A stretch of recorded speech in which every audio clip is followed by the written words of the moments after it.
الحمد لله رب العالمين،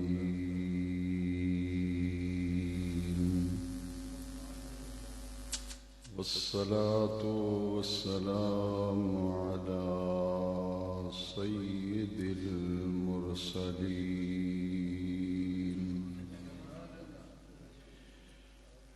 خاتم النبيين رحمة للعالمين،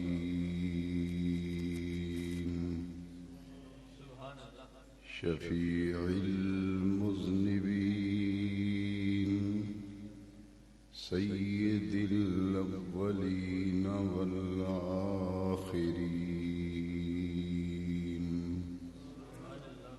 سيدنا ومولانا محمد رسول رب العالمين، وعلى آله وأصحابه أجمعين. أما بعد، فأعوذ بالله من الشيطان الرجيم. بسم الله الرحمن الرحيم. وبالوالدين إحسانا، صدق الله مولانا العظيم. إن الله وملائكته يصلون على النبي، يا أيها الذين آمنوا صلوا عليه وسلموا تسليما. الصلاة والسلام عليك يا سيدي يا رسول الله، وعلى آلك وأصحابك يا سيدي يا خاتم النبيين.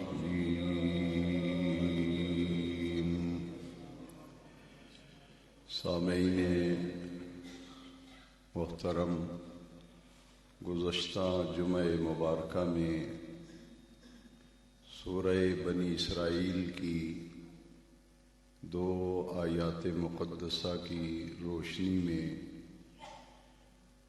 عظمت والدین، مقام والدین پر کچھ باتیں آپ کی خدمت میں عرض کی گئی. نبی کریم صلی اللہ علیہ وسلم سے حضرت ابو ہریرہ اللہ تعالیٰ کو روایت کرتے ہیں کہ حضور نبی کریم صلی اللہ علیہ وسلم نے 3 مرتبہ ارشاد فرمایا: راغم عنفو، راغم عنفو، راغم عنفو. اگر یہ جملہ خبریہ ہو تو پھر معنی یہ ہے کہ ذلیل اور رسوا ہو گیا وہ شخص، اور اگر جملہ انشائیہ ہو تو پھر معنی یہ بنتا ہے کہ وہ شخص ذلیل و رسوا ہو، اس کی عزت خاک میں مل جائے، اس کی ناک خاک آلود ہو جائے. صحابہ کرام کے بھرے مجمع میں جب حضور نے 3 مرتبہ یہ فرمایا کہ وہ شخص ذلیل و رسوا ہو گیا، اس کی عزت خاک میں مل گئی، یا دوسرا جملہ انشائیہ ہو تو پھر معنی یہ بنتا ہے کہ وہ ذلیل و رسوا ہو، اس کی عزت خاک میں مل جائے، اس کی ناک خاک آلود ہو جائے. 3 مرتبہ جب آقا کریم رؤوف الرحیم صلی اللہ علیہ وسلم نے یہ ارشاد فرمایا تو صحابہ کرام نے پوچھا، سوال کیا، یا رسول اللہ صلی اللہ علیہ وسلم، یہ آپ کی شخص کے بارے میں فرما رہے ہیں،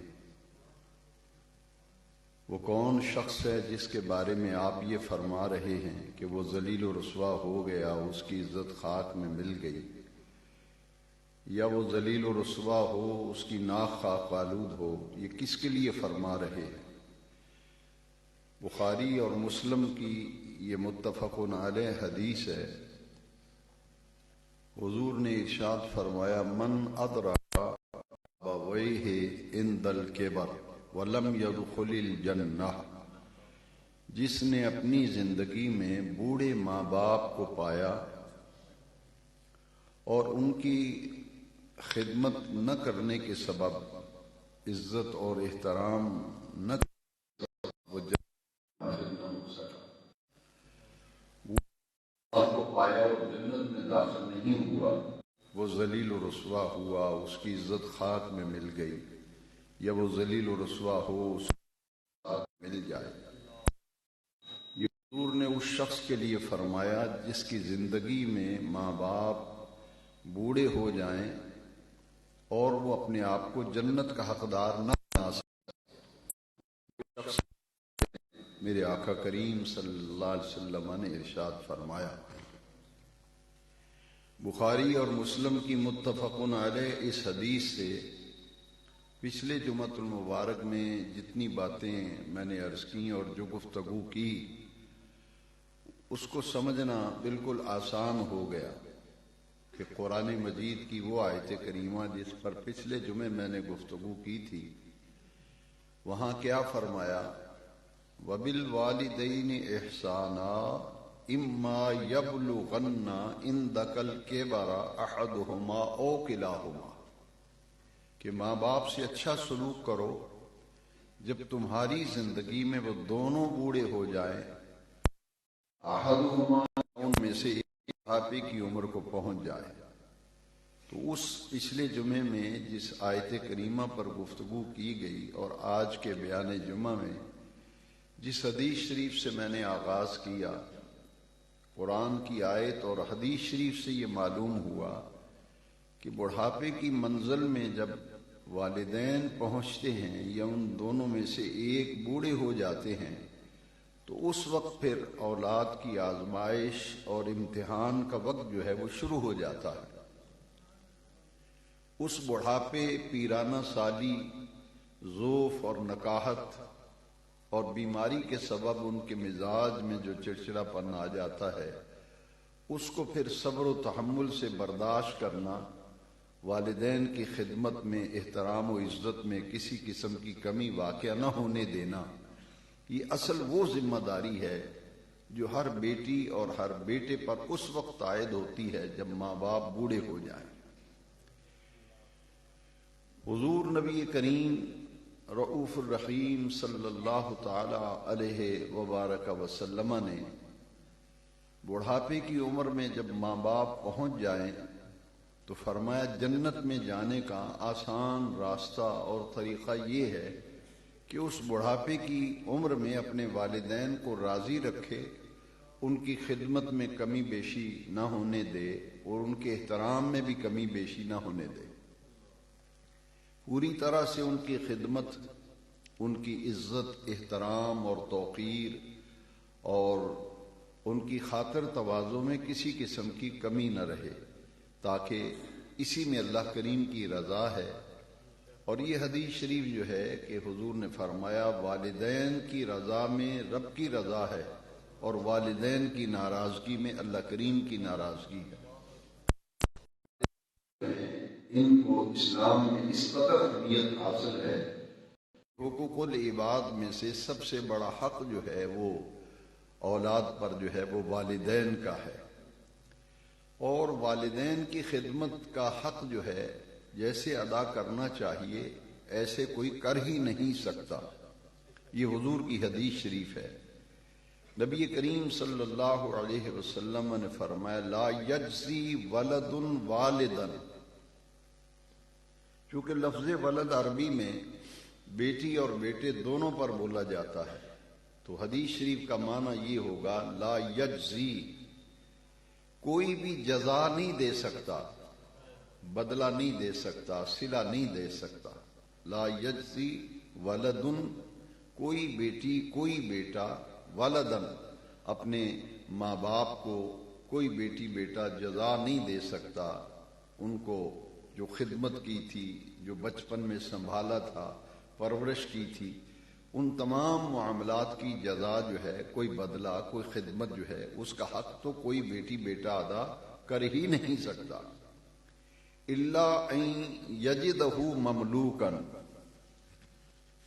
یہ الا جو ہے یہ حرف استثناء ہے، اس میں مستثنا ہیں وہ لوگ جو کہ والدین اگر غلام ہوں تو انہیں خرید کر جو آزاد کر دے تو وہ یہ کہہ سکتا ہے کہ میں نے ماں باپ کی خدمت کا حق ادا کر دیا ہے۔ لیکن اب چونکہ پوری دنیا میں غلام کا تصور جو ہے وہ ختم ہو گیا، کوئی غلام نہیں ہے، لہذا یہ صورت اب دنیا میں مفقود ہو گئی، یعنی پائی نہیں جاتی۔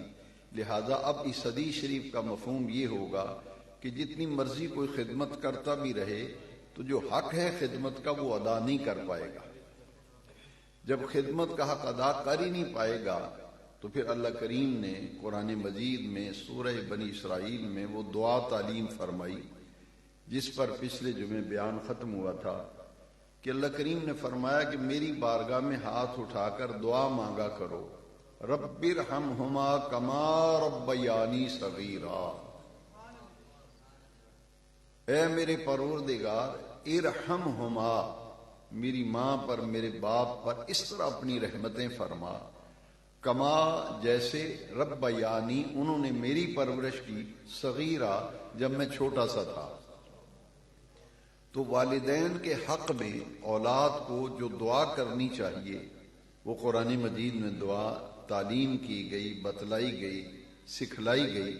لہذا یہ دعا جو ہے اولاد کو والدین زندہ ہوں تب بھی یہ دعا کرتے رہنا چاہیے، دنیا سے پردہ کر جائیں، انتقال کر جائیں، وفات پا جائیں تو پھر بھی یہ دعا رب کریم کی بارگاہ میں کرتے رہنا چاہیے، کیونکہ ہر بیٹی اور بیٹے کے لیے، یہ اولاد کے لیے قرآن مجید میں یہ دعا تعلیم دی گئی ہے، رب ارحمہما کما ربیانی صغیرا۔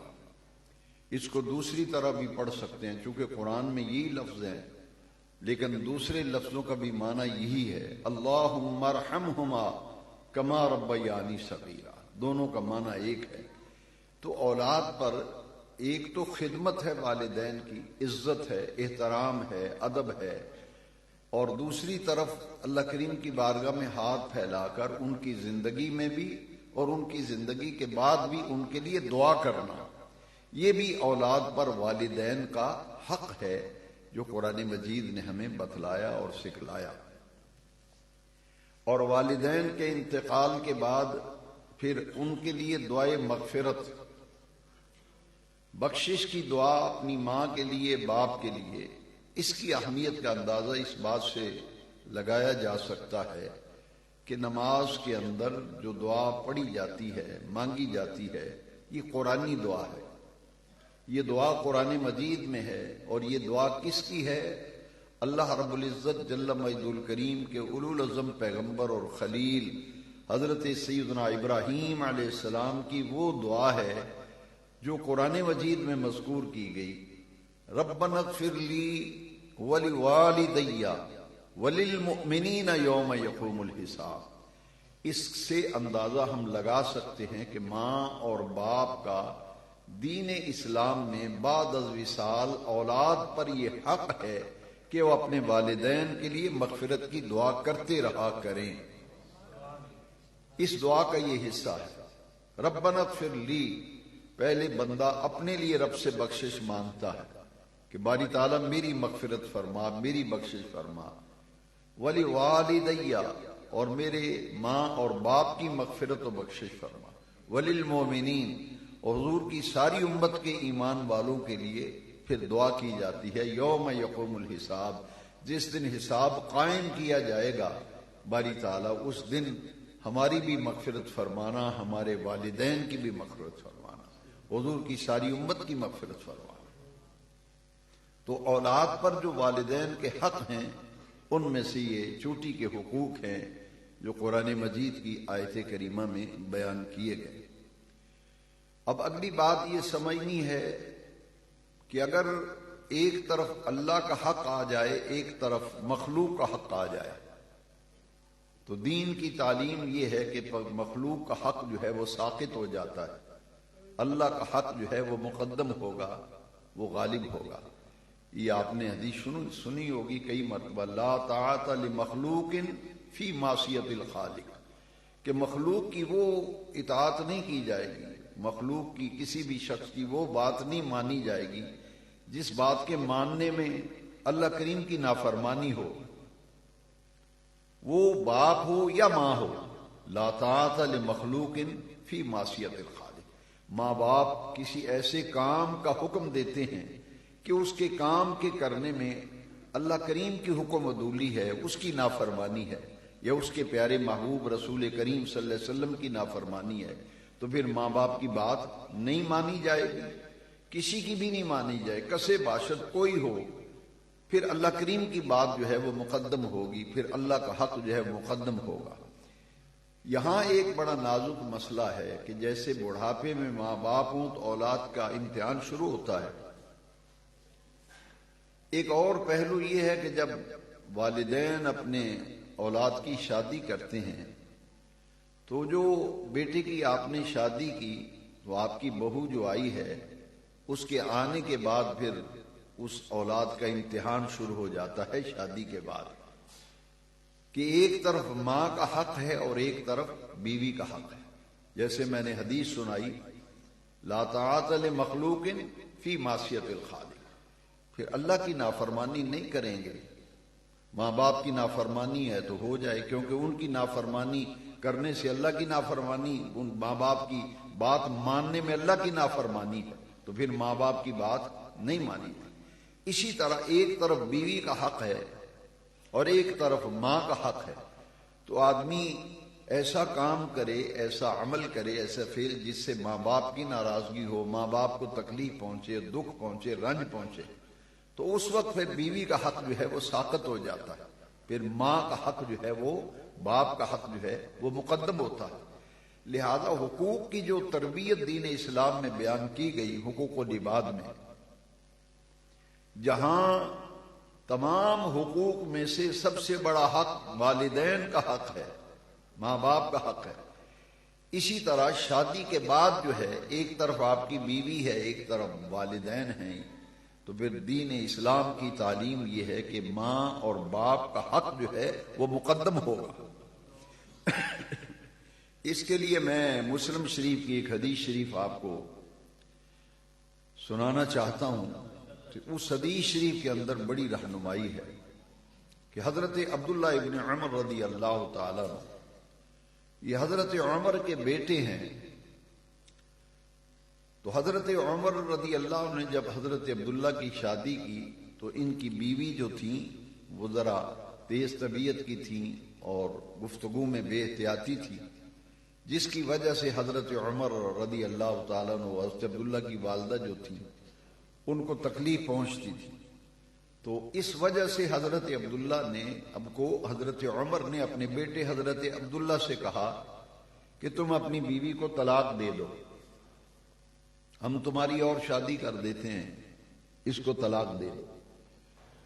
مسلم شریف کی حدیث شریف ہے کہ حضرت عبداللہ بن عمر رضی اللہ عنہ خود فرماتے ہیں فَأَبَيْتُ، میں نے انکار کیا، میرے باپ حضرت عمر نے کہا کہ بیٹا بیوی کو چھوڑ دو، طلاق دے دو، تو میں نے انکار کر دیا۔ جب انکار کیا فَجَاءَ عُمَرَ إِلَى النَّبِيِّ صلی اللہ علیہ وسلم، پھر حضرت عمر جو ہیں وہ حضور کی خدمت میں آئے اور آ کے عرض کی، یا رسول اللہ صلی اللہ علیہ وسلم ایسا معاملہ ہے کہ ہم نے عبداللہ سے کہا ہے کہ بیٹی کو طلاق دے دو لیکن اس نے انکار کر دیا ہے۔ تو حضور نبی کریم علیہ السلام نے باقاعدہ قاصد بھیجا اور ایک پیغام بھیجا، آدمی بھیجا کہ جا کے عبداللہ کو بلا کر کے لاؤ۔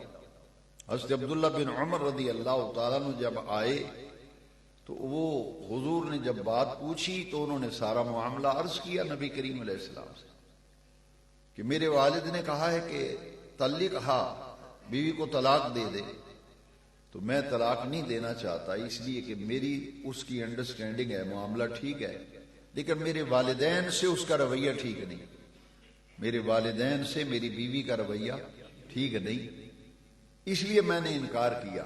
اب دیکھیے یہ ہے کہ ایک طرف والدین کا حق، ایک طرف بیوی کا حق۔ یہاں دین کیا کہتا ہے؟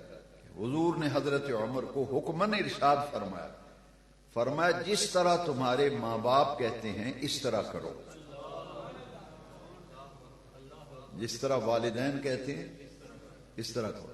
اور حدیث شریف میں باقاعدہ لفظ ہیں، حضور فرمایا ماں باپ کی بات مانو، اور پھر حضور نے حکم دیا، فرمایا طلقھا، اے عبداللہ اپنی بیوی کو طلاق دے دے۔ اور جب حضور نے فرما دیا تو پھر کوئی گنجائش باقی نہیں تھی۔ اس حدیث شریف سے یہ معلوم ہوا کہ ایک شخص کے سامنے دو حقوق جب آتے ہیں تو پھر یہ دیکھنا ہے کہ دین اسلام میں غالب حق کس کا ہے۔ ایک طرف خالق کا حق ہے، ایک طرف مخلوق کا حق ہے۔ جب دونوں حقوق ٹکرائیں گے تو مخلوق کا حق جو ہے وہ ساقط ہو جائے گا، اللہ کا حق جو ہے مقدم ہوگا۔ اسی طرح ماں اور باپ کا حق اور بیوی کا حق آپس میں ٹکرائے گا جب، تو بیوی کا حق جو ہے وہ ساقط ہو جائے گا اور ماں باپ کا حق جو ہے وہ غالب ہو جائے گا۔ تو حضور نبی کریم صلی اللہ تعالی علیہ وبارک وسلم کی یہ جو میں نے آپ کو 3 حدیثیں سنائیں، ان کے ساتھ میں ایک چوتھی حدیث آج سنانا چاہتا ہوں، اور پھر ایک آیت کریمہ کہ پچھلے جمعے کی گفتگو میں اور آج ہم نے مقام والدین کے حوالے سے قرآن و حدیث کی رہنمائی جو ہے وہ میں نے عرض کی۔ اب پھر والدین کے لیے تو قرآن مجید میں جگہ جگہ یہ الفاظ آئے ہیں، وَبِالْوَالِدَيْنِ احسانا، جن مبارک الفاظ کی تلاوت میں نے خطبے میں کی ہے۔ والدین سے حسن سلوک رکھو، ان سے اچھا سلوک کرو۔ لیکن ایک معاملہ یہ آ جاتا ہے کہ والدین کے معاملے میں پھر بعض جگہ یہ معاملہ چلتا ہے کہ باپ کا حق زیادہ ہے یا ماں کا حق زیادہ ہے۔ یہ جب بحث چلتی ہے تو اس بحث کو سمجھنے کے لیے اور اس کا حل دیکھنے کے لیے حدیث پاک میں ہماری رہنمائی اور ہم سب کے لیے دین کی تعلیم موجود ہے۔ یہ حدیث شریف حضرت ابو ہریرہ رضی اللہ تعالیٰ عنہ سے مروی ہے، وعن ابی ہریرہ رضی اللہ تعالیٰ عنہ۔ حضرت ابو ہریرہ رضی اللہ عنہ راوی ہیں، فرماتے ہیں ان سے روایت ہے کہ حضور نبی کریم علیہ الصلوۃ والسلام کی خدمت میں صحابہ کرام حاضر تھے، تو کسی شخص نے حضور سے سوال کیا، من احق الناس بحسن صحابتی، حضور ہمارے سب سے زیادہ حسن سلوک کا حقدار کون ہے؟ ہمارے اوپر جتنے بھی حقوق ہیں ان میں سے سب سے زیادہ حق کس کا ہے جس کے ساتھ ہم حسن سلوک رکھیں؟ حسن سلوک کے اعتبار سے سب سے اول کون ہے؟ جب یہ سوال کیا گیا، قال رسول اللہ صلی اللہ علیہ وسلم امک، حضور نے فرمایا تیری ماں سب سے زیادہ حقدار ہے۔ قیلا ثم من، حضور پھر اس کے بعد کون ہے؟ قال رسول اللہ صلی اللہ علیہ وسلم امک، فرمایا پھر تیری ماں۔ قیل ثم من، یہ سوال تیسری دفعہ کیا جا رہا ہے، قیل ثم من، حضور پھر اس کے بعد کس کا حق زیادہ ہے؟ قال رسول اللہ صلی اللہ علیہ وسلم امک، فرمایا تیری ماں زیادہ حقدار ہے۔ ایک ہی سوال 3 مرتبہ کیا گیا، من احق الناس بحسن صحابتی، میرے حسن سلوک کا سب سے زیادہ حقدار کون ہے؟ تو حضور نے 3 مرتبہ ایک ہی جواب دیا، امک، سب سے زیادہ حق تیری ماں کا ہے، سب سے زیادہ حق تیری ماں کا ہے، سب سے زیادہ حق حسن سلوک کے معاملے میں تیری ماں کا حق ہے۔ 3 مرتبہ حضور نے یہی جواب دیا. اب چوتھی مرتبہ حضرت ابو ہریرہ رضی اللہ عنہ فرماتے ہیں کہ یہ سوال چوتھی دفعہ پھر کیا گیا. قیلا ثم من، کہا گیا کہ حضور پھر اس کے بعد کون حقدار ہے. اب چوتھی مرتبہ جب پوچھا گیا تو پھر حضور نے فرمایا قال رسول اللہ صلی اللہ علیہ وسلم ابو کا. چوتھی مرتبہ آقا کریم نے فرمایا پھر تیرا باپ حقدار ہے. چوتھی مرتبہ فرمایا پھر تیرا باپ حقدار. اس حدیث شریف کی شرح میں ائمہ محدثین کرام فرماتے ہیں کہ اس حدیث شریف سے معلوم ہوا کہ خدمت کے لحاظ سے سوال کیا گیا تھا، لہذا خدمت کے لحاظ سے، حسن سلوک کے لحاظ سے 3 گنا حق ماں کا زیادہ ہے. 3 گنا حق ماں کا ہے خدمت کے اعتبار سے، اور 1 حصہ حق خدمت کے لحاظ سے باپ کا ہے. خدمت ماں کی زیادہ رکھی گئی اور اطاعت باپ کی زیادہ رکھی گئی. اطاعت کا معنی ہے حکم ماننا، بات ماننا. بات ماننے کا جب معاملہ آئے گا تو پھر باپ کا حق زیادہ رکھا گیا. خدمت کا معاملہ آیا تو خدمت کے معاملے میں ماں کا حق زیادہ رکھا گیا. ائمہ کرام فرماتے ہیں کہ یہ والدین کے معاملے میں ترازو کے دونوں پلڑے برابر کر دیے. اطاعت کے لحاظ سے باپ کا حق زیادہ، فرما برداری کے لحاظ سے باپ کا حق زیادہ، خدمت کے لحاظ سے ماں کا حق زیادہ.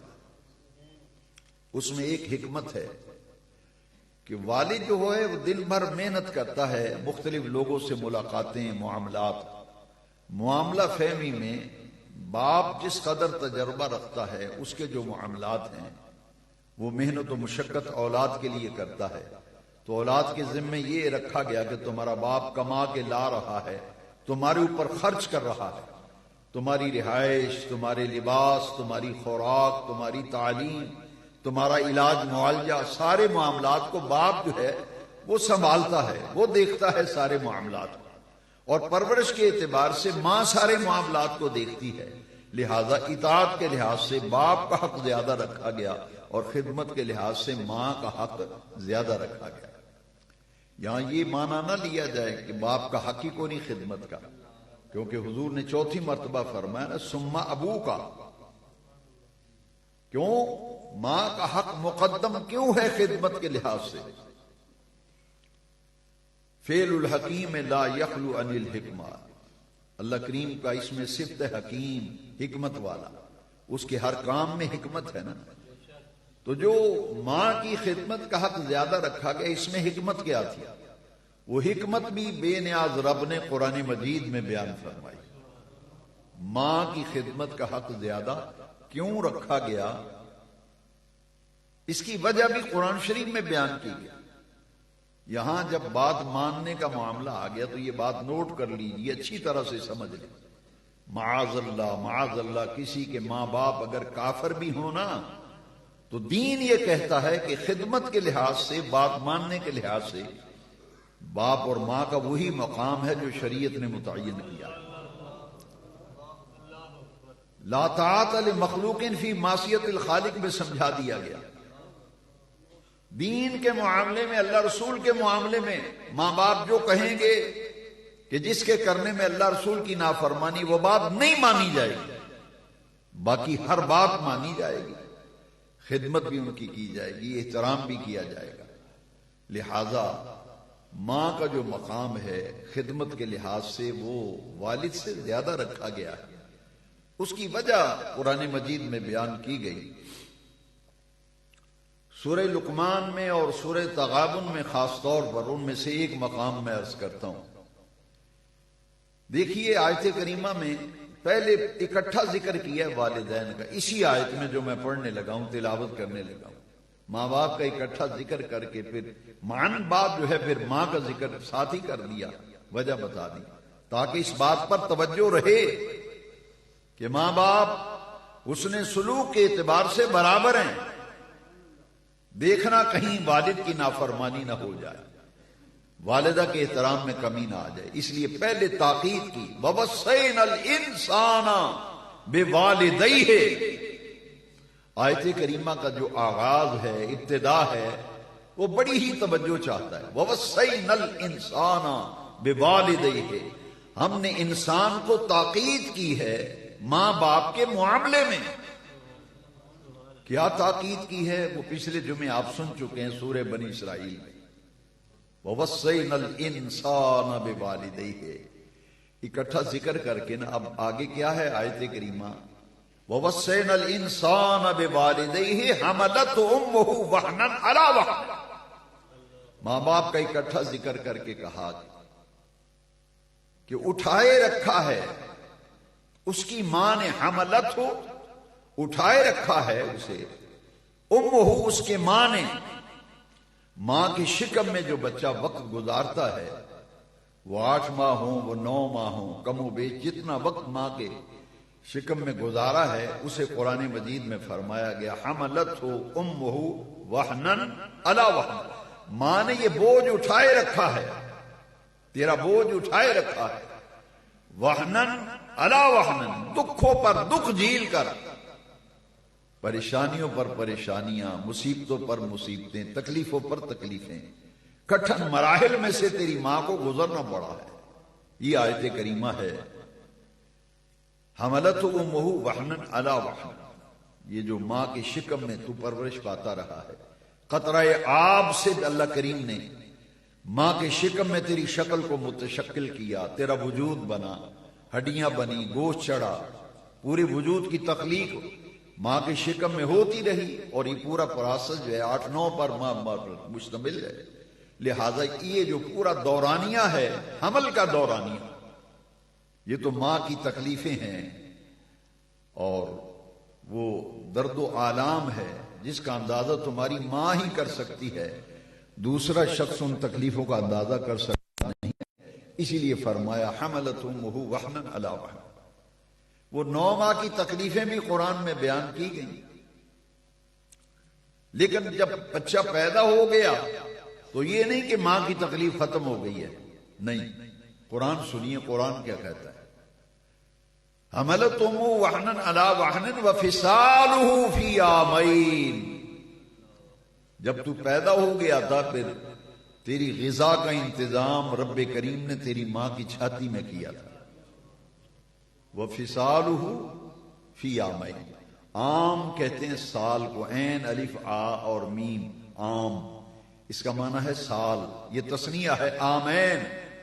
وفصالہ، اور اس نے دودھ پلایا، کتنا عرصہ دودھ پلایا؟ عامین، دودھ پلانے کی مدت اس آیت کریمہ میں، قرآن مجید اس آیت میں 2 سال کی بیان کی گئی۔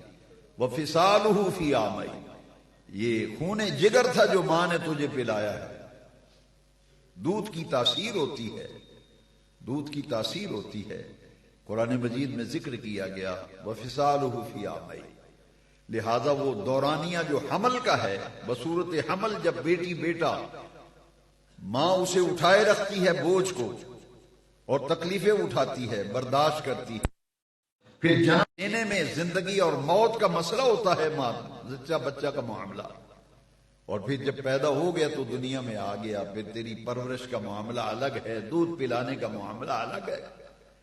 یہ ساری چیزیں بیان کر کے یہ بات واضح کر دی گئی کہ حق والدین کا تمہارے اوپر مقدم ہے، لیکن یاد رکھنا ماں کی خدمت اس لیے زیادہ رکھی گئی ہے کہ ماں اولاد کے لیے جو تکلیف اٹھاتی ہے، باپ وہ تکلیف نہیں اٹھاتا۔ یہ قرآن کی بات ہے۔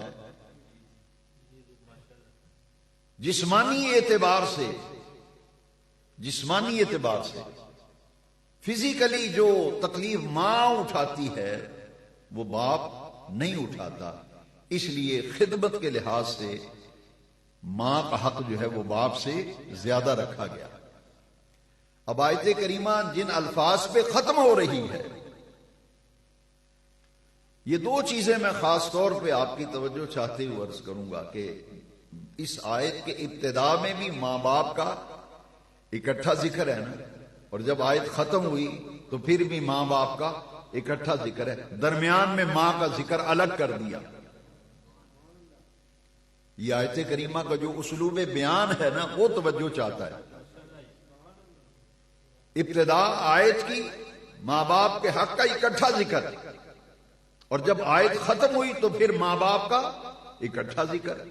درمیان میں جو آیت کریمہ کا حصہ ہے اس میں ماں کا الگ ذکر کر دیا تاکہ ہر کسی کو علم ہو جائے کہ ماں باپ شمیم جنت ہیں، مگر ماں کو جو مقام حاصل ہے، ماں اولاد کے لیے تکلیف اٹھاتی ہے، وہ باپ نہیں اٹھاتا۔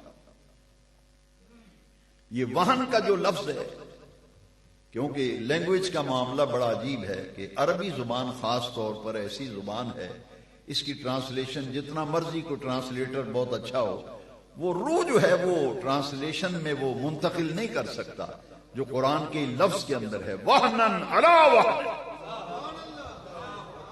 کاش آج کی اولاد ان دو لفظوں کو قرآن کو سمجھ آئے۔ یہ ماں سے بگڑنے والے، ماں کے بے ادب، بیوی کی خاطر ماں کی بے عزتی کرنے والے، اور بیوی کی خاطر ماں باپ کو دوسرے درجے میں رکھنے والے لوگ، حقارت کی نظر سے دیکھنے والے، یہ تو بوڑھی ہو گئی اب جان نہیں چھوڑتی، مرتی بھی نہیں ابھی تک، ایسے ایسے لفظ لوگ بولتے ہیں۔ اور کئی ایسی اولاد ہے وہ کہتی میں ہوں اپنی اولاد دا سوچا یا تو سوچا میں ہوں، بس اے جڑے جمے نے اے سنبھالا یا ماں پیو میں سنبھالنا ہوں۔ کاش یہ مسلمان نوجوان، ہمارے عزیز بیٹے بیٹیاں دین کی یہ روح سمجھیں جسے قرآن نے کہا وہنن علی وہن۔ تجھے اندازہ نہیں تیری ماں نے تیرے لیے کتنے دکھ سے برداشت کیے، تکلیفیں سہی ہے جی۔ اب شروع میں بھی ماں باپ کا اکٹھا ذکر ہے اور آخر میں بھی ماں باپ کا۔ دیکھیے اس آیت پہ بڑی ہی میں توجہ چاہتا ہوں، انشکر لی ولوالدی۔ پچھلے جمعے کا بیان اگر آپ کو یاد ہے، جنہوں نے سنا ہے تو جو آخر میں آئے انہوں وَقَالَ رَبُّكَ أَلَّا تَعْبُدُوا إِلَّا إِيَّاهُ وَبِالْوَالِدَيْنِ إِحْسَانًا۔ عبادت اللہ کے سوا کسی کی نہیں، سجدہ اللہ کے سوا کسی کے لیے نہیں، عبادت کرو تو اسی کی کرو، وَبِالْوَالِدَيْنِ إِحْسَانًا، اور ماں باپ سے حسن سلوک کرو۔ یعنی حقوق اللہ کے فوراً بعد سب سے بڑا حق کیا بیان کیا گیا؟ ماں باپ کا۔ اب اس آیت کو جب ختم کیا گیا تو کن لفظوں پہ آیت ختم ہو رہی ہے؟ انشکر لی ولیوالدیک۔ وہاں عبادت اور حسن سلوک کو اکٹھا کیا، یہاں اپنے شکر اور ماں باپ کے شکر کو اکٹھا کر دیا۔ میرا بھی شکر ادا کیا کرو اور اپنے ماں باپ کا بھی شکریہ ادا کیا کرو۔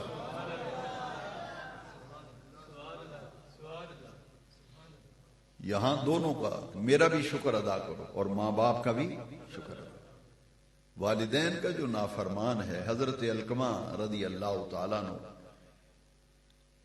تو حضور نے جب ان کا جنازہ پڑھایا تھا تو میں تھا جو لوگ ہیں وہ اچھے موجود نہیں، انہیں جا کے بتا دو جو ماں باپ کا گستاخ و بے ادب ہے جنت کی خوشبو نہیں سونگے گا، حضور کی حدیث شریف۔ لہذا پچھلے جمعے کا بیان اور آج کا بیان اسے غور سے سمجھیے، اور یہ دو نقطے جو میں نے عرض کیے ہیں کہ آیت کا آغاز اور آیت کا اختتام، جن لفظوں سے آیت شروع ہوئی اکٹھا ذکر آیا، پھر انشکر لی ولیوالدیک، پھر ماں باپ کا اکٹھا ذکر آیا۔ لہذا خدمت کے لحاظ سے ماں کا حق زیادہ ہے اور اطاعت کے لحاظ سے باپ کا حق زیادہ ہے، اور مقام والدین، احترام والدین، یہ اس کی تبلیغ کی بڑی ضرورت ہے۔ میں کو چاہوں گا کہ جن حضرات نے پچھلے جمعے کا بیان بھی سنا اور آج کا بھی، یہ اپنے بچوں کو بتائیں، سکھلائیں، یہ باتیں سمجھایا کریں کہ حضور نے ارشاد فرمایا آپ جو ہے جنت کے دروازوں میں سے درمیانی دروازہ ہے، ماں جو ہے اس کے قدموں کے نیچے